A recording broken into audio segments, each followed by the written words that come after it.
இதெல்லாம் உங்களுக்கு தெரிஞ்சுதான் நடக்குதா, உங்க ஒப்புதலோட தான் நடக்குதா தெரியல, பதிலும் தெரியல. அப்புறம் எப்படி சார் நீங்க உங்களை மக்களின் முதல்வர்னு நான் கூசாம சொல்றீங்க? வெறும் 1005 குடும்பங்கள்னா உங்களுக்கு அவ்வளவு சாதாரணமா போச்சா சிஎம் சார்? பரந்தூர் பகுதி விவசாய பெருங்குடி மக்களை தயவு செஞ்சு நீங்க நேர்ல சந்திச்சு பேசுங்க. ஆனா ஏர்போர்ட்டுக்காக பரந்தூரை பரிந்துரை செஞ்சது உங்க கவர்மெண்ட் தான் ஒன்றிய விமான போக்குவரத்து துறை அமைச்சர் சில மாதங்களுக்கு முன்னாடி சென்னை வந்திருந்தப்போ சொன்னார்.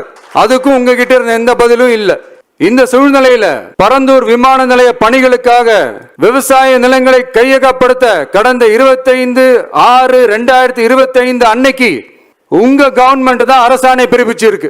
விமான நிலையம் அமைக்கிறதையே ஏற்க மாட்டோம்னு வருஷக்கணக்காக போராடுற மக்களோட நிலங்களையும் சேர்த்தே கையகப்படுத்த அந்த ஆணை பிறப்பிக்கப்பட்டிருக்கு.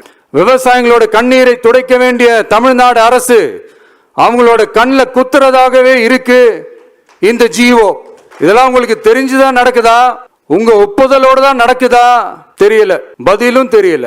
வெறும் 1005 குடும்பங்கள்னா உங்களுக்கு அவ்வளவு சாதாரணமா போச்சா சிஎம் சார்? 15,000 மக்கள், அந்த மக்களும் நம்ம மக்கள் தானே. ஏன் அந்த அக்கறையோ அந்த மனிதாபிமானமோ உங்ககிட்ட இல்ல?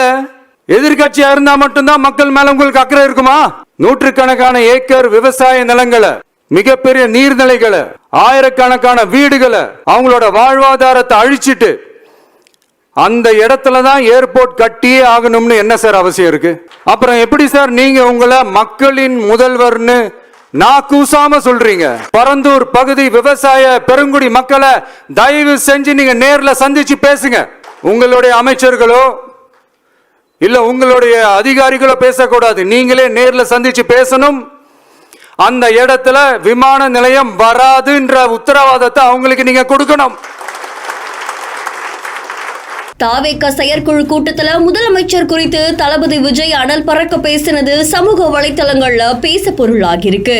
இது தொடர்பா பலரும் அவங்களுடைய கருத்துக்களை தெரிவிச்சிட்டு வராங்க.